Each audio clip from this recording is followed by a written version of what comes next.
Hello guys! Welcome back to my channel. This is Ana Marie Espadilla aka Aunt Colette's caregiver in Canada from Taiwan. In this vlog, ang topic natin, tips sa pagkuha ng IELTS. Disclaimer muna, based lang to sa experience ko and lahat ng ibibigay kong tips, yun yung ginawa ko bago kumuha ng IELTS. And bago nga pala ang lahat, congratulations doon sa mga winners na nanalo doon sa premier ko. Ang sagot doon is Band 6. Ngayon, first guys, yung IELTS, International English Language Testing System, ginagamit yun kapag gusto nyo mag-work, mag-aral, or anything na makaka-help sa inyo papunta sa mga Northern country or English country. Ang IELTS is under British Council, IDP, and Cambridge. Meron silang mga official testing center, basta under nung tatlong yon is legit sila. And then, saan ako kumuha na IELTS? Kumuha ko na IELTS dito na sa Canada.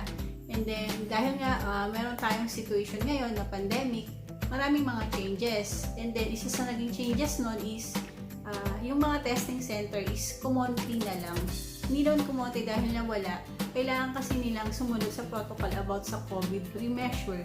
Tulad ng kailangan nila na sa malaking space para 6 meters apart or 2 meters apart yung kukuha ng IELTS. And then, ang kinuha ko nga palang test is computer delivered. Yung computer delivered, it not means na sa online kayo kukuha ng exam. Yung computer deliver, pupunta pa rin kayo sa testing center. And para sa akin kasi, yung computer deliver, mas okay kasi hindi mo na kailangan ng scratch paper, susulat mo din sagot mo, and then ililipat mo pa dun sa actual na test paper or module na sasagutan. Kasi time consuming din kasi yung ganon. General training yung kinuha ko, IELTS kasi yung kailangan ko para maging permanent resident dito, or may mga opportunity rin kasi na kailangan talaga yung IELTS. Katulad halimbawa gusto kong mag-aral dito, kung kailangan pa rin ng IELTS. General training test, pareho lang din naman ng academic. Ang pagkakaiba lang is sa speaking. Magkaiba sila at saka, I think sa writing din. And nung kumuha ko na exam, ang unang exam is listening, and then sumunod is reading, third is writing. And then, kapag computer-based yung kinuha mo, on that day din, yung speaking test na, kaya continuously sila, hindi mo na kailangan bumalik ng certain day para kumuha ng speaking test. And then, ano yung ginawa kong preparation? Ang ginawa kong preparation before ako na-pick ng IELTS is it takes 1 week lang talaga kasi hindi talaga nakaplan na kukuha ko ng IELTS. Kasi supposedly next year pa ako kukuha kasi yung ina-applyan ko kailangan na IELTS is next year pa naman, kaya hindi ako naka-ready. Ngayon, luckily may dumating na opportunity na within a month kailangan makakuha ko ng IELTS, makumpleto ko yung requirements para doon sa opportunity na yon. Kaya medyo na-pressure ako na mag-review ng IELTS para makapag-pass, mag-eligible doon sa opportunity na yon. Kasi IELTS na lang talaga yung kulang. And then, ayun, 1 week ako nag-review, after work, review, ganyan. Alam nyo ba guys, ang nakatulong talaga sa akin is yung nag-YouTube ako kasi nasanay akong magsalita ng medyo diretso. Alam nyo ba na nakaka-10 take ako para makagawa ng video kasi bulol-bulol talaga ako. Kaya ayoko rin na nag-upload, madalang akong mag-upload ng video kasi bulol talaga ako, yung tipong pag nakita kong ayoko na, i-erase ko na, mga ganon, mga edit pa. And then yun, nakatulong nga yung YouTube kasi dito, nagsasalita ako ng dire-diretso, yan. Tapos nasanay ako na hindi mahiya o magsasalita. Sa totoo lang talaga, bulo. Tips ko sa inyo guys, manood kayo kay Mr. Kate. Thank you nga pala Mr. Kate. Ano yun, siya yung founder ng English Speaking Success. Hanapin niyo siya sa YouTube. At yung mga topic niya doon, actually sa speaking siya nakafocus, pero yung mga topic niya doon, magagamit niyo talaga. Writing, and then speaking, magagamit siya talaga. Kasi yung topic niya doon, updated siya talaga. Kasi yung IELTS daw, sabi nila, according sa mga nababasa ko at saka napapanood ko, every 3 months, quarterly, nagpapalit sila ng topic. Though wala silang certain things na kung ano yung talagang lalabas nung ganong time. Kasi ang importante doon, lalo na sa speaking, alam nyo kung yung paggamit ng past tense, future tense. Yun ang importante doon. So kayo dire-diretso dapat kayo magsalita. Ang mock test, yung kasing listening at saka yung reading, pwede nyo siyang, pwede kayong mag-review, pwede kayong mag-train sa mga mock test na sa YouTube din. Kaya malaki talagang tulong yung YouTube guys.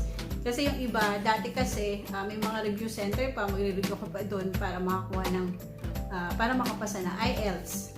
And may mga ano kasi, may mga certain na band yun na halimbawa, yung ganitong, halimbawa sa caregiver pathway dito sa Canada, ang kailangan mong band is band 5, ipasa mo. Yung mga student naman, kailangan band 7, yung mga professional, band 7 and up. Sa Google app, maghanap kayo doon ng IELTS, yun, makakatulong din yun kasi may mga, kung paano yung ginagawa sa mismong test, ganun din yung ginagawa doon. Kaya malaking tulong talaga. And then, ako nahirapan lang sa computer base kasi malabo guys yung mata ko. Nakalimutan ko yung salamin ko, yun. Kaya medyo sumablay ako dun sa reading. Ang naging grade ko is 7.7 something pataas kasi yung speaking ko, saka writing, mataas siya. Saka yung listening. Nahata ko lang siya pababang reading kasi nagsakto lang siya ng 5. Yung iba is 7.5, 7, saka 8. Yun, kaya nahatak siya, naging band 6. Pero thankful pa rin ako kasi pasado yun. And yun, doon nga pala sa computer base, yun, naiiba naman kasi yung font doon, yung letter, kung malabo yung mata nyo, naiiba naman yung font, yung size ng font doon. Kaya lang, talagang malabo yung mata ko, naka-bigger font na siya talaga. O baka talaga hindi ko lang naintindihan. Pero, okay lang yung guys, nakapasa pa rin naman. Yun nga, yung tips ko sa inyo, basta kung malabong mata nyo, dali nyo yung salamin nyo. Sobrang dikit-dikit ng mga sulat, saka yun, kailangan, medyo tricky rin yung mga tanong. Kaya, sinisi sa mata, no? Pero yun nga guys, kailangan talaga, kung malabo yung mata nyo, dali nyo yung salamin nyo.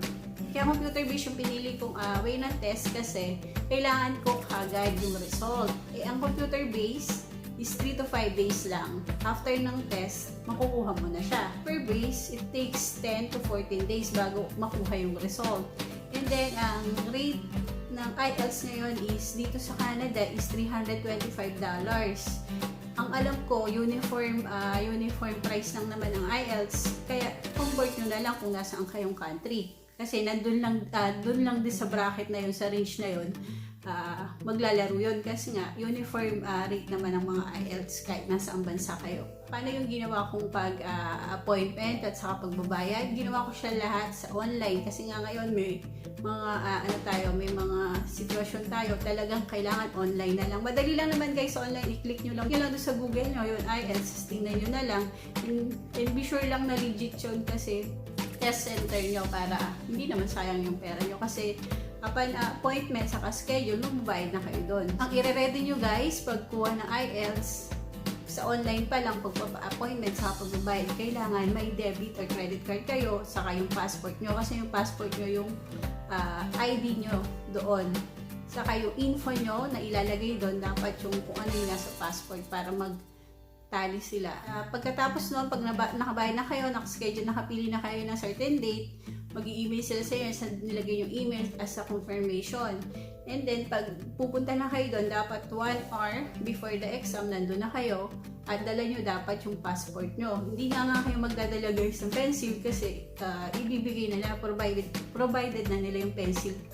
Pero kahit computer deliver, nagbibigay pa rin sila ng pencil kasi scratch paper mo. Napapansin nyo bago ko nag-IELTS, ang mga ina-upload ko dito sa YouTube is about sa community dito. And yun nga, nagulat ako kasi nga nagkaroon ako ng hint pagre-review doon sa pagre-review doon sa speaking test doon sa English speaking success. Nakita ko doon parang tungkol din naman talaga sa sarili mo kung ano yung itatanong sa iyo kaya ayun, nag-upload ako ng mga, yung about dito sa community namin, kung saan ako nakatira. And yun yung lumabas sa tanong. At tuwan-tuwa nga ako kasi hindi ko in-expect na dito about dito sa community. Though hindi ko naman nilagay doon yung kung taga saan ako dito. Kasi may mga cue card. Nagkataon lang talaga na sobrang God's will talaga na makapasa ko doon sa IELTS. Kaya yun nabunot kong cue cards.